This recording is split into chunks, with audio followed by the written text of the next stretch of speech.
Hi, myself Dr. Mohit Kumar Agrawal. I'm pediatrician and neonatologist. आज हम newborn baby की care कैसे करनी है के बारे में डिस्कशन करें। न्यूबॉर्न बेबी जैसे ही पैदा होते हैं सबसे पहले उनको रिससिटेशन की जरूरत होती है, जो कि आपके डॉक्टर उनको प्रोवाइड करते हैं। जो पैटर्न उनका ब्रीदिंग का है, मदर के पेट में बच्चा यूजुअली सांस नहीं लेता है और बाहर आने के बाद उसको वो ट्रांजिशन चाहिए, एयर से ऑक्सीजन करना स्मूथली होना चाहिए। 99% बच्चों में ये ट्रांजिशन स्मूथली हो जाता है। 1% बच्चे ऐसे होते हैं जिनमें ये ट्रांजिशन स्मूथ नहीं होता है और उनको कुछ सपोर्ट की जरूरत होती है। तो एटलीस्ट हम लोगों को इस बात से ये मालूम पड़ा 99% चांसेस हैं कि अगर बच्चा 36 वीक्स या उससे ज्यादा है तो उसको बच्चे को सपोर्ट की आवश्यकता नहीं। पैदा होने के बाद जैसे ही बेबी आपको मिल जाए तो हमें सबसे पहले ध्यान रखना है बेबी की क्लॉथिंग का, कि उनको कपड़े कैसे पहनाने हैं। हमें बच्चे का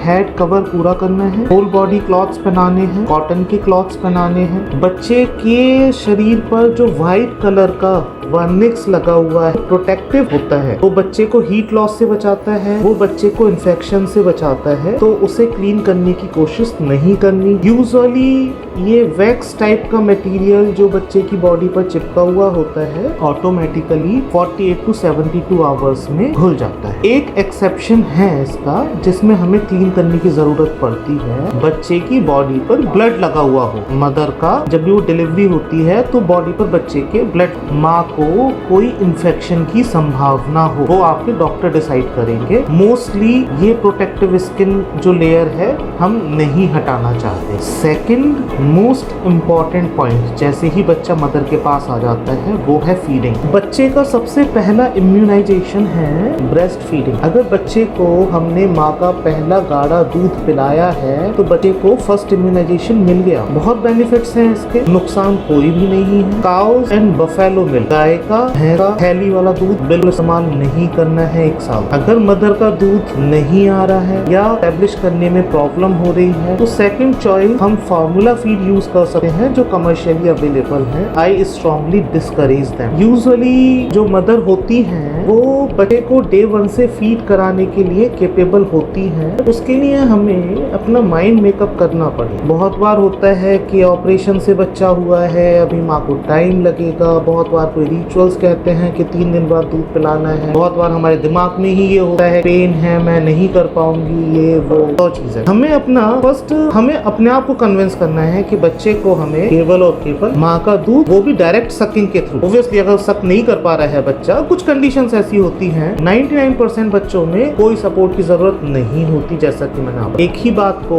मैं बार बार रीइंफोर्स कर रहा हूँ, मतलब ये है कि ये बहुत इम्पोर्टेंट टॉपिक। ये आप लोगों को बिफोर डिलीवरी अपने आप को कन्विंस करना है कि मैं आपको प्लेज करना है कि हम बच्चे को माँ के दूध के अलावा कभी नहीं देंगे। अब ये कैसे करना है ये इम्पोर्टेंट। मदर फीड इंक्रीज करने के लिए सबसे अच्छा मैन्यूवर है बच्चे को नंगा करके मदर की स्किन से डायरेक्ट टच कराए और मदर उनको लेकर लेट जाए हाफ एन आवर। तो ये स्किन टू स्किन जो टच होता है, इससे नेचुरली मिल्क प्रोडक्शन इंक्रीज हो जाता है और इसमें हमें कुछ और करने की ज़रूरत नहीं है। कोई ऐसी दवाई नहीं है जो मिल्क प्रोडक्शन लेकिन बच्चे का स्किन कांटेक्ट सबसे ज़्यादा मिल्क प्रोडक्शन इंक्रीज कर। अगर बच्चा नॉर्मल डिलीवरी से हुआ है तो बच्चे को इमीडिएटली माँ का दूध पिलाना आवश्यक होता है। अगर बच्चा ऑपरेशन से हुआ है तो उसमें हम कोशिश करते हैं 4 घंटे के अंदर अंदर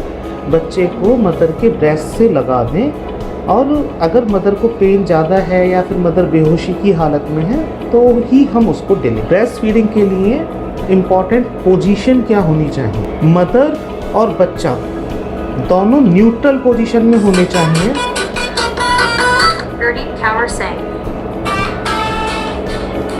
मदर और बच्चा दोनों ही न्यूट्रल पोजीशन में होने। न्यूट्रल पोजीशन से मेरा मतलब है बच्चे को मदर के ऊपर लीन नहीं करना, मतलब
तो सपोज ये बच्चे का मुंह है, तो ये बच्चे का मुंह पूरी निप्पल को कवर करना जरूरी है।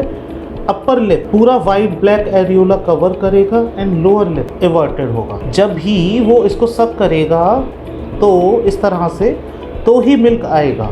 अदरवाइज इस एरिया में अगर बच्चा सक करता है तो it will be a painful. इससे मिल्क प्रोडक्शन भी इंक्रीज नहीं होगा एंड मदर को बहुत पेन। ड्यूरेशन हमें मिनिमम 20 to 30 मिनट्स फीड कराना है बच्चे को एक बार में। प्लीज़ नोट कर लीजिए, ये पॉइंट बहुत इम्पॉर्टेंट है। 20 to 30 minutes of active feeding.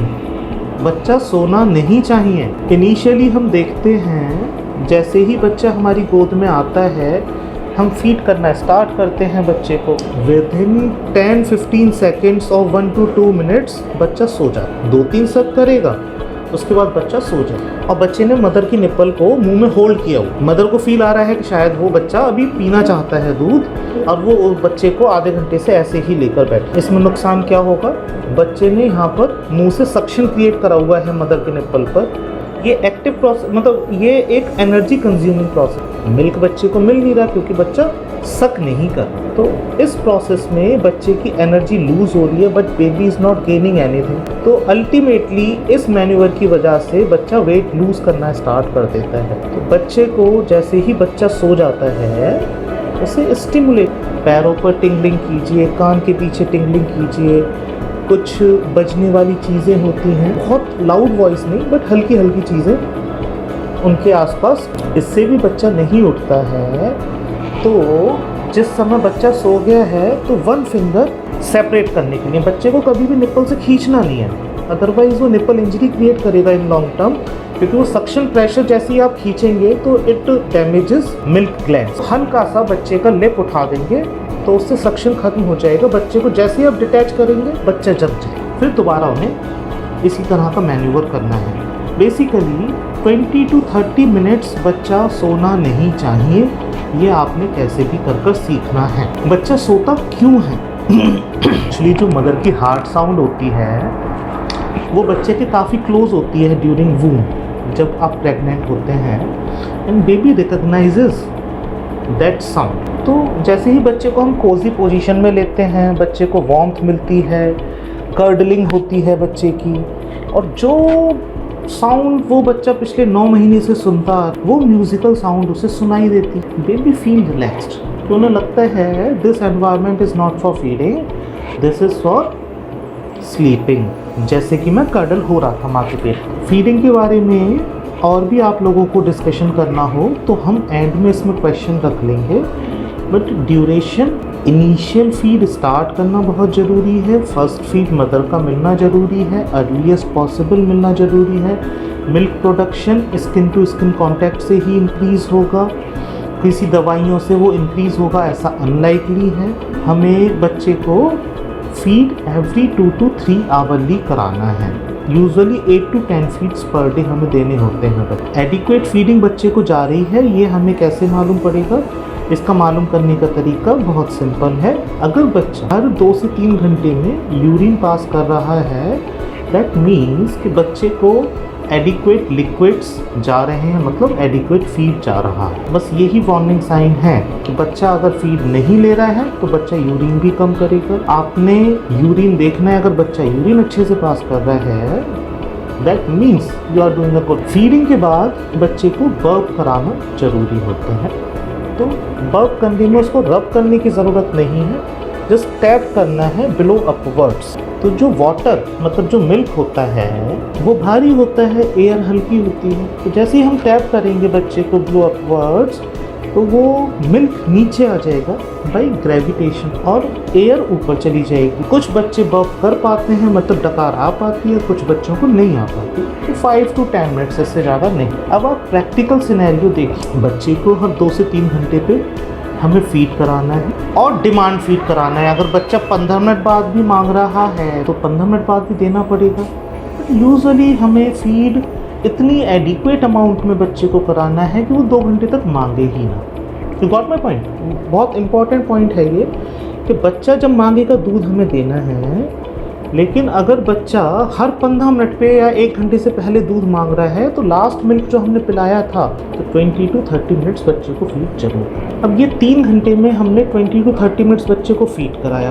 बीच में बच्चे ने एक बार सुसु भी कर दी, पॉटी भी कर दी, तो हमने उसका डायपर चेंज कराया, फिर उसकी नैपी चेंज करी, वो हाफ एन आवर हमने फीड करा दिया।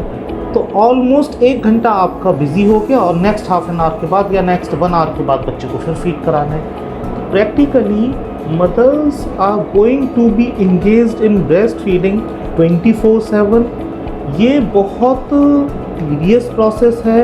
यूजुअली 2 या 3 दिन के बाद मदर्स एग्जॉस्ट होना स्टार्ट हो जाती हैं।